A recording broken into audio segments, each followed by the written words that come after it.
नमस्ते प्यारे बच्चों। आज हम कक्षा 5 विषय हिंदी पाठ्य पुस्तक से आओ सीखें भाग 1 पाठ 2।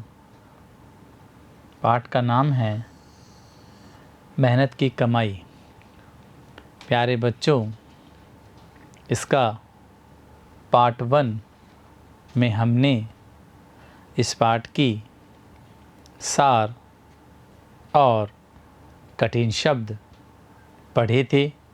अब हम पार्ट 2 में इसके प्रश्नोत्तर करेंगे या पढ़ेंगे। प्यारे बच्चों, मेरा नाम है योगेश कुमार तंवर और मेरे साथ हैं योगेश कुमार। अब हम इसके प्रश्नोत्तर करते हैं। प्रश्न 1, कोष्ठक में दिए गए शब्दों से रिक्त स्थान की पूर्ति करें।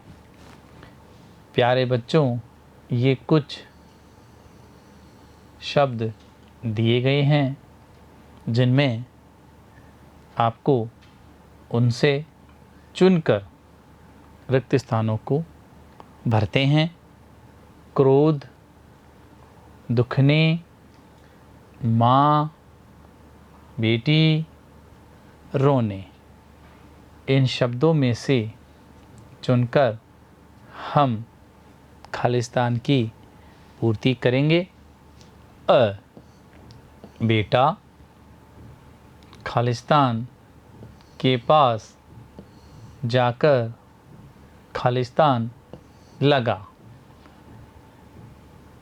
क्या आएगा बच्चों? बेटा माँ के पास जाकर रोने लगा। माँ और रोने को हमने चुना है। अब हम इसका ब पढ़ते हैं। पिता ने पत्नी और खालिस्तान को कुछ दिनों के लिए बाहर भेज दिया। क्या आएगा बच्चों?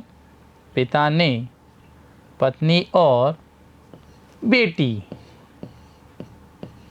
को कुछ दिनों के लिए बाहर भेज दिया। इस तरह हमने इनमें शब्द चुनकर खालिस्तान की पूर्ति की है। अब हम आगे चलते हैं। स, लड़के को खालिस्तान आ गया। बच्चों, आपने पाठ में पढ़ा था, जब पिता ने बच्चे की या लड़के की कमाई को कुएं में फेंकने के लिए कहा था, तब लड़के को क्या आ गया था? क्रोध। लड़के को क्रोध आ गया था। समझ में आया आपको? आगे चलते हैं। द, मेरी गर्दन, कमर और पैर खालिस्तान लगे। प्यारे बच्चों, आपको याद होगा जब बच्चे ने सेठ की संदूक को रखकर या मेहनत करके कुछ पैसे कमाए थे, तब उस लड़के की गर्दन, कमर और पैर दुखने लगे थे। क्या हो गया था बच्चों? दुखने। हम भी जब मेहनत करते हैं तो हमारे पैर, हाथ, कमर, गर्दन दुखने लगती है। जब हम एक दिन में बहुत सारा होमवर्क घर पर करते हैं, तब हमारे साथ ऐसी घटना होती है। समझ में आया आपको? आगे चलें। अब हम प्रश्न नंबर 2 पर चलते हैं। प्रश्न 2, पिता ने बेटे को बुलाकर क्या कहा? उत्तर है, पिता ने बेटे को बुलाकर कहा कि जा कुछ कमा कर ला। प्यारे बच्चों, इस चित्र को देखो, आपको याद आ रहा होगा कि एक पिता ने अपने बच्चे से कुछ कमाकर लाने को कहा था, क्योंकि यह लड़का बहुत आलसी और लापरवाह था। पिता अपने बच्चे को मेहनत की कीमत समझाना चाहते थे, इसीलिए वो ऐसा कह रहे थे। अब हम प्रश्न नंबर 3 पर चलते हैं। लड़का सरलता से 1 रुपया कुएं में क्यों फेंक देता है था? उत्तर है, लड़का सरलता से 1 रुपया कुएं में इसलिए फेंक देता था क्योंकि रुपया उसकी मेहनत की कमाई से प्राप्त नहीं था। प्यारे बच्चों, इस चित्र को देखो, इसमें आप देख रहे हैं कि लड़का कुएं में रुपया फेंक रहा है। इसको यह एहसास ही नहीं था कि मेहनत किसे कहते हैं, और वो अपनी मम्मी या माँ और अपनी बहन से कैसे भी या रोकर उनसे मिन्नतें करके पैसा लाया था, क्योंकि ये पैसा उसकी मेहनत का नहीं था। इसलिए वह बिना सोचे समझे रुपए को कुएं में फेंक देता था। समझ में आया आपको? आगे चलें, प्रश्न 4 पर चलते हैं। लड़के ने अंतिम दिन चवन्नी कुएं में क्यों नहीं फेंकी? उत्तर है, लड़के ने अंतिम दिन चवन्नी कुएं में इसलिए नहीं फेंकी कि वह चवन्नी उसने अपनी मेहनत से कमाई थी। इस बार जब अनुभवी पिता ने उस पैसों को कुएं में फेंकने के लिए कहा, तब लड़का को क्रोध आ गया और उसने चवन्नी कुएं में फेंकने से इनकार कर दिया, क्योंकि यह पैसा उसकी मेहनत से कमाया हुआ था और कोई भी अपनी मेहनत को कुएं में नहीं फेंकता है। प्यारे बच्चों, आगे चलें, प्रश्न 5 पर चलते हैं। लड़के ने 4 आने किस प्रकार कमाए?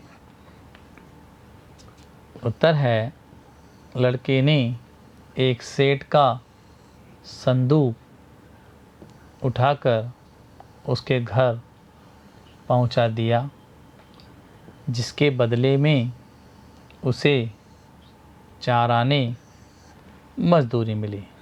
प्यारे बच्चों, इस चित्र को देखो, इसमें आप देख रहे हैं कि एक सेठ और लड़का संदूक माथे पर उठाकर उसके घर पर सामान को पहुंचा रहा है। इसी के बदले या इसी मेहनत के बदले उसको 4 आने या कुछ पैसे मिले थे। आगे चलें, प्रश्न 6, लड़के की गर्दन, कमर और पैर क्यों दुखने लगे थे? प्यारे बच्चों, हमने जब यह पाठ पढ़ा था तब भी आपको यह बताया था कि इसका उत्तर है, लड़के की गर्दन, कमर और पैर दुखने लगे क्योंकि सेठ का संदूक उठाकर घर पहुंचाया था, जिससे वह थक गया था। प्यारे बच्चों, आप भी जब ज़्यादा होमवर्क स्कूल से मिलता है तो आप भी उसको करते करते थक जाते हैं। इसी प्रकार वह लड़का भी मेहनत करके थक गया था। आगे चलें। अब चलते हैं प्रश्न 7 पर। हम इसका व्याकरण पाठ पर चलते हैं। निम्नलिखित शब्दों के विपरीत अर्थ वाले शब्द लिखिए। बच्चों, विपरीत अर्थ का मतलब है उल्टा, बिल्कुल उल्टा। जैसे दुख, दुख का विपरीत अर्थ है सुख। जल्दी, जल्दी का विपरीत अर्थ है देरी। रात्रि, रात्रि का विपरीत अर्थ है दिन। जीवन, जीवन का विपरीत अर्थ है मृत्यु।